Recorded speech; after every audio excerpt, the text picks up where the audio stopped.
J'ai choisi de voir l'impeccabilité de mon frère, leçon 335. Le pardon est un choix. Je ne vois jamais mon frère tel qu'il est, car cela est bien au-delà de la perception.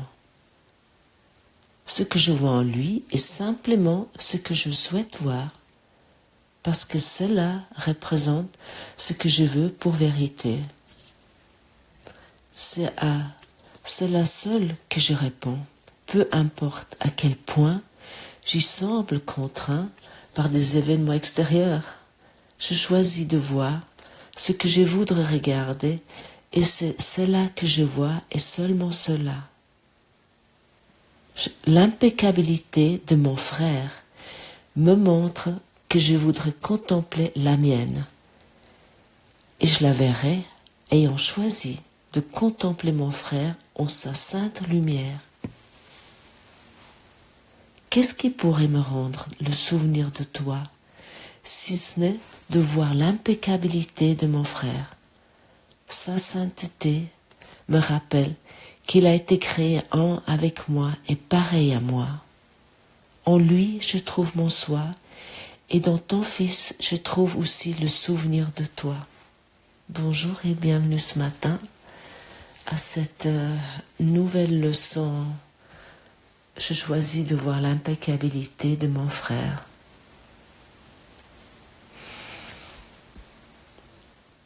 C'est une leçon qui parle, on pourrait dire, de vision, pas de vision des yeux, mais la vision du cœur, la vision qui reconnaît la lumière derrière les formes, la paix derrière les gestes, et la sainteté derrière ce qui nous semble parfois si humain.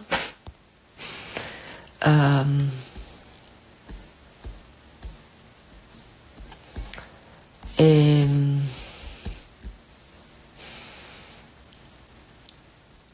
ce texte commence par une affirmation qui renverse notre vision habituelle du monde. Le pardon est un choix. Et je ne vois jamais mon frère tel qu'il est, car cela est bien au-delà de la perception. Ce que je vois en lui est simplement ce que je souhaite voir. Et qu'est-ce que nous pensons la plupart du temps?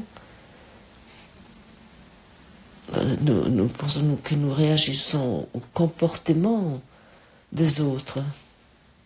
Par exemple, si elle me parle mal, là, je suis blessée. Et puis il y a des... S'il m'a oublié, je suis fâchée. Ou si il agit injustement, je suis en colère. Puis il y a des situations et des événements qui semblent nous détruire, qui nous créent de la colère et de la rancune en nous. Et bien sûr, si nous donnons de la signification à ces événements qui finalement sont neutres, mais notre interprétation et nos réactions émotionnelles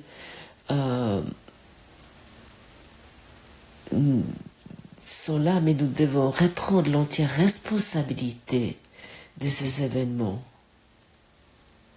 Et si nous voulons accepter la guérison, et ici c'est dit, nous ne voyons pas l'autre tel qu'il est, nous voyons en fait une version de lui qui est filtrée par nos attentes, par nos peurs, nos histoires, nos croyances,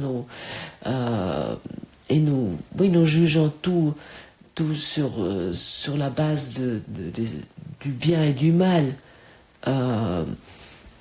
Tous nos concepts, nos convictions, nos jugements.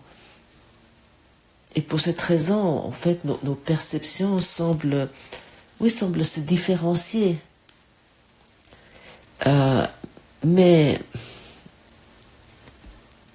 il ne s'agit pas non plus de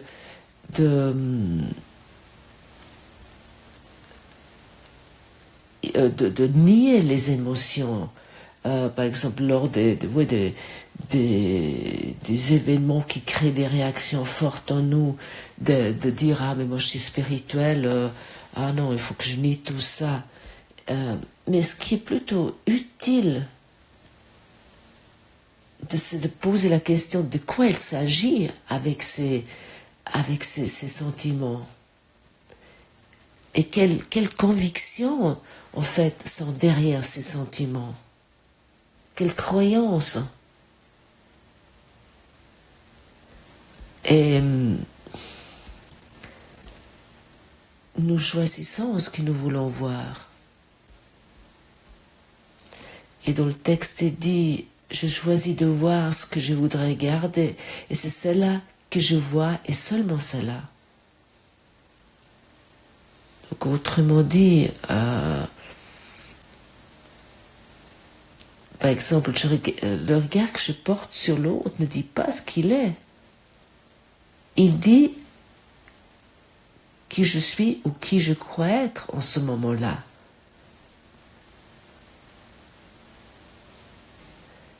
Et si je me sens menacée, par exemple, bien sûr, je vois la menace partout. Ou si je me sens coupable, je projette la culpabilité. Et si je me sens séparée, parce que ça c'est la racine de tout, c'est la séparation. Le système de pensée égotique est basé, c'est le fondement, la séparation. Et à ce moment-là, si je me sens séparée, si je suis inconsciemment dans cette... je ne mets pas en question ces croyances à la séparation. Bien sûr, je vois des ennemis, je vois des concurrents, je vois des obstacles. Mais si nous choisissons la vérité de l'autre, et si je choisis de regarder au-delà des erreurs, à ce moment-là, je commence à voir sa lumière, sa valeur, même si lui-même l'a oublié. Ce n'est pas un joie extraordinaire. Il est simplement quotidien. Il est à chaque instant. Il se joue dans chaque moment, chaque interaction, dans chaque interprétation, dans chaque pensée rapide que nous avons sur quelqu'un.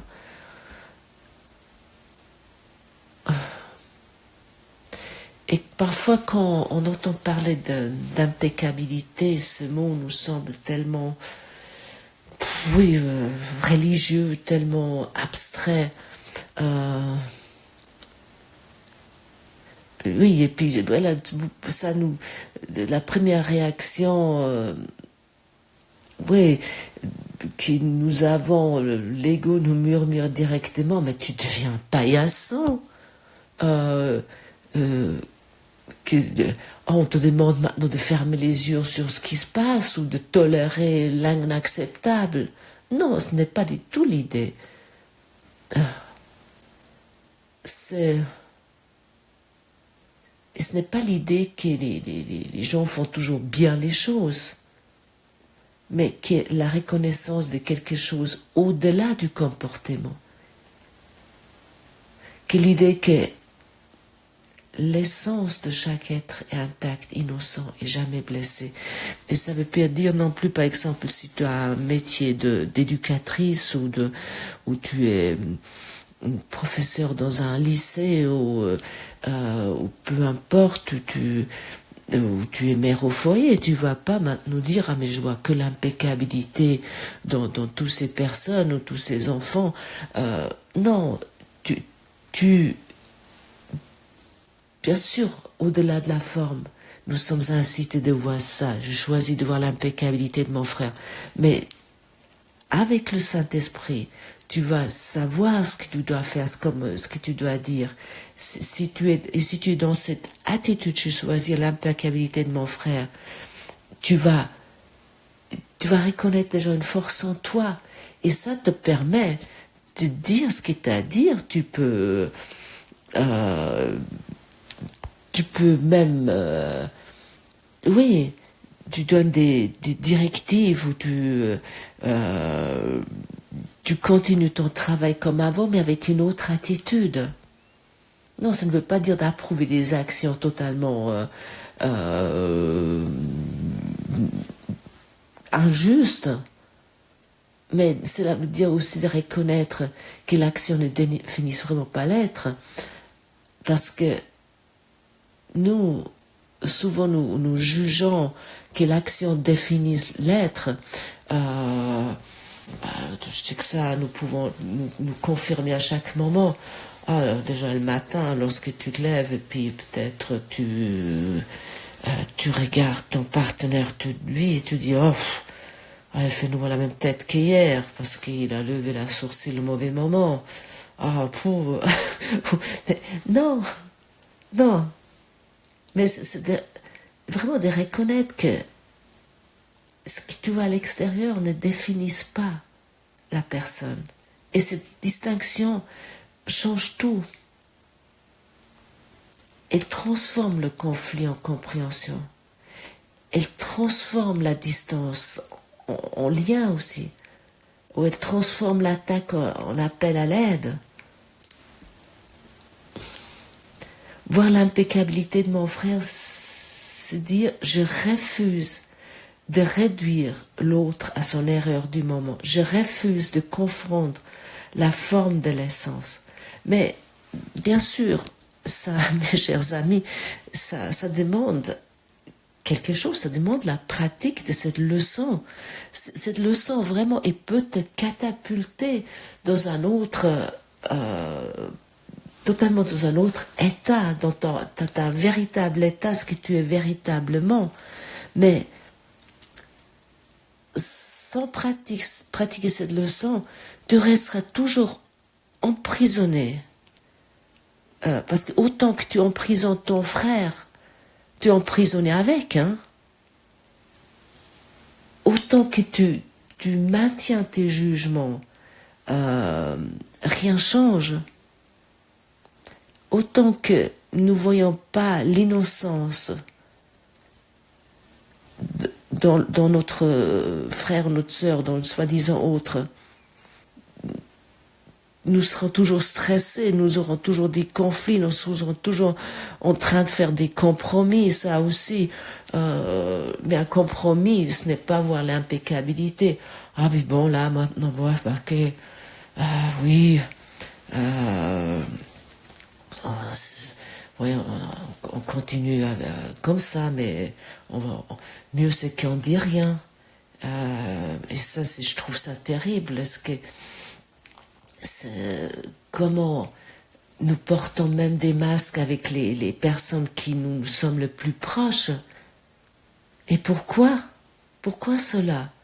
Ou pourquoi on voit souvent des couples d'un certain âge et on voit une telle, si on regarde vraiment, une telle tristesse ou un tel désarroi chez eux, ou qu'ils sont, il y a plus cette joie, il y a plus ce bonheur de rire ensemble, d'être authentique.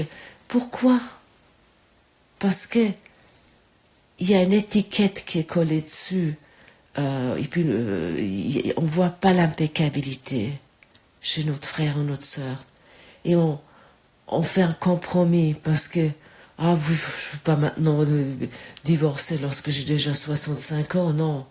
Et puis il y a trop de choses qu'on a en commun. On a une maison en commun, on a des, je ne sais pas, des biens en commun. Ah non, bon, on reste comme ça.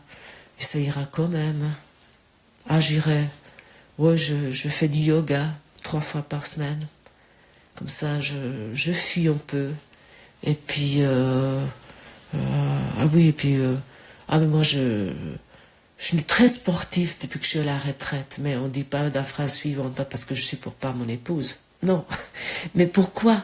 Parce que nous décidons pas de choisir l'impeccabilité chez l'autre. Non, nous voulons maintenir nos griefs. Mais à quel prix? Et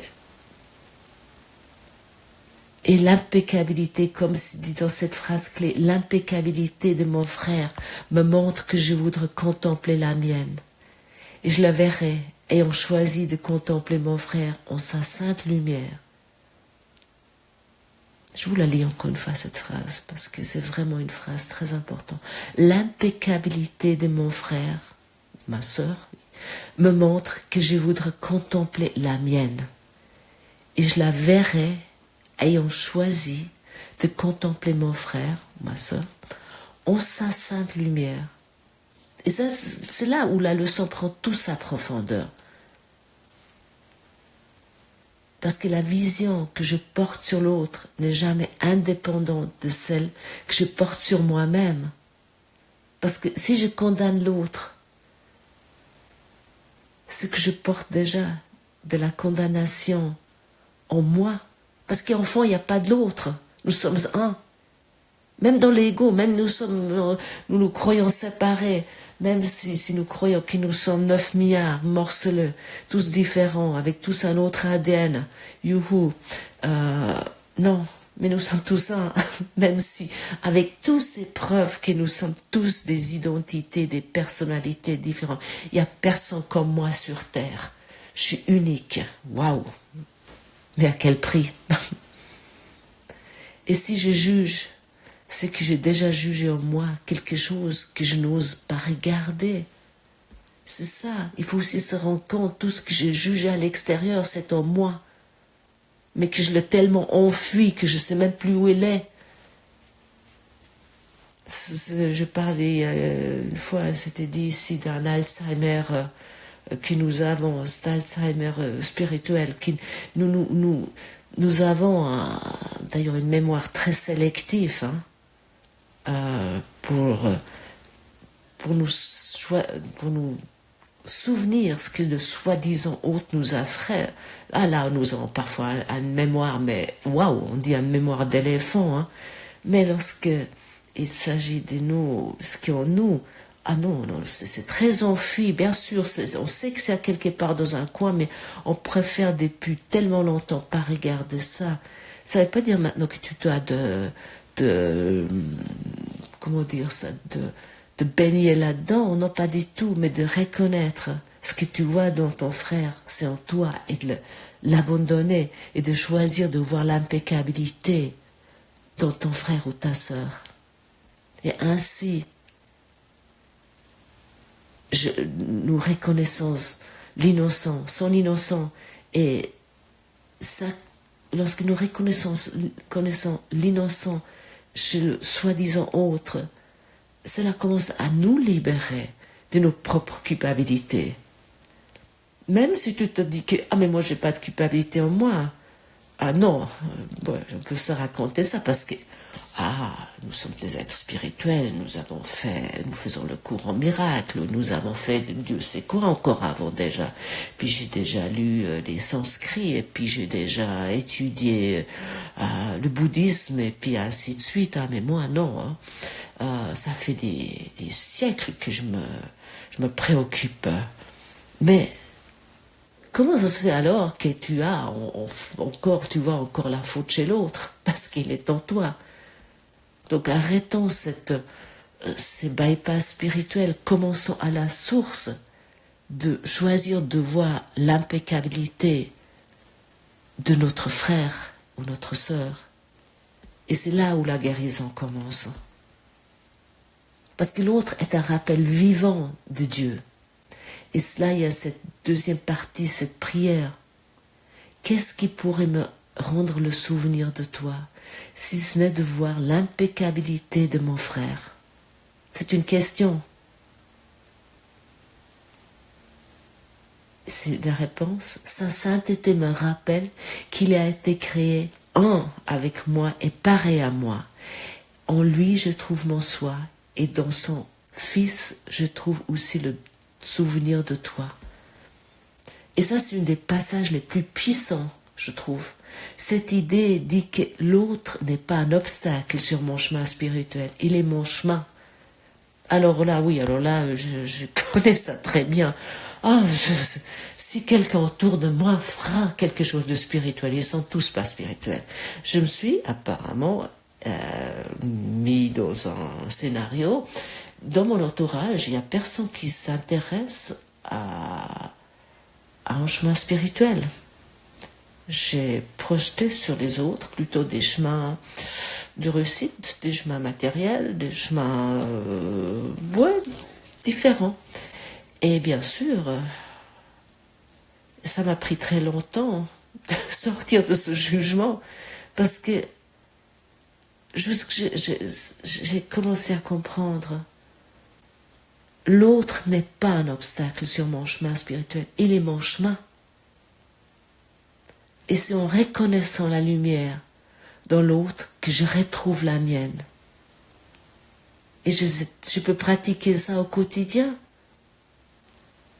en voyant l'unité avec l'autre, que je me souviens de l'unité avec Dieu. Et c'est ça la véritable pratique, de le voir dans des personnes qui soi-disant sont diamétralement opposées à toi, qui pensent différent de toi. Et ça, c'est la véritable pratique du cours. Parce que là, nous cessons de percevoir des séparations. Et c'est cela qui nous réveille. C'est que nous sommes vraiment, se réveille cela en nous. Et le monde, avec cette vision-là, devient un miroir constant. Et je suis pleine de gratitude que j'ai un scénario ainsi, parce que cela m'oblige de pratiquer. Parce qu'autrement, je peux rester là en train de juger mes projections, mais ça ne m'avance pas. Si je ne pratique pas cette leçon, je choisis de voir l'impeccabilité de mon frère, je peux en fait aussi arrêter le cours en miracle si je ne le fais pas cela. Ça ne sert à rien, parce que c'est vraiment la clé. Je ne peux pas guérir seul. Tu ne peux pas guérir avec tes perceptions, avec tes projections, si tu te les pardonnes pas. Et chaque rencontre devient une invitation. Choisis ce que tu veux voir. Et le pardon est un choix, comme c'est dit la première phrase de cette leçon. Choisis qui tu veux être. Oui, qui tu veux vraiment être. Pose-toi cette question.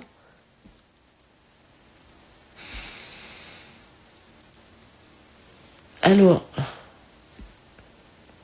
nous devons bien sûr remarquer quand nous projetons, et nous projetons sans cesse, mais dès qu'un jugement surgit, même discret, parce que souvent c'est des jugements bof, ça passe comme ça passe crème, sans qu'on se rend vraiment compte, on n'a pas tout le temps des trucs où on est là, on dit ah non alors là waouh, non, mais des choses très discrètes, mais c'est un signal, mais non pas pour se blâmer, mais pour reconnaître.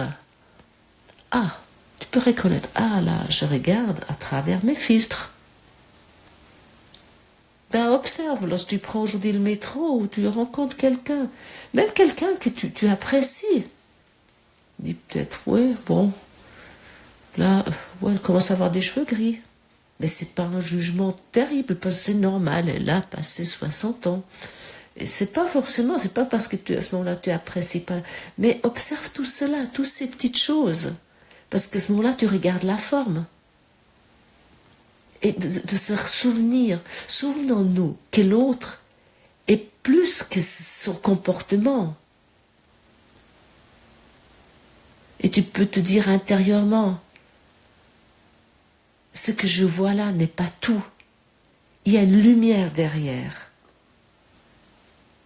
Parce que nous nous arrêtons toujours au filtre, à la forme, si souvent. Et pose-toi cette question aujourd'hui. Tout le temps, te pose là aussi souvent, qu'est-ce que je veux voir? Et c'est cette décision, ce choix, j'ai toujours, excusez-moi, j'ai toujours la peine de prononcer ce mot entre la joie et le choix. C'est très difficile pour moi, vous avez peut-être déjà constaté. Et la clé. Donc ce choix est la clé. Et ça, cette décision, je préfère ce mot-là, c'est plus facile à prononcer, il me redonne, cette décision me redonne le pouvoir sur ma perception. Donc, choisir l'innocence, même si la forme semble être le contraire. Mais ça ne nie rien, non. Cela nie rien, cela révèle ce qui est vrai. Et comprendre de voir la lumière en l'autre est un cadeau pour nous, pour toi, pour moi. Parce que notre propre culpabilité se dissout. Et répétons cela aujourd'hui. Cette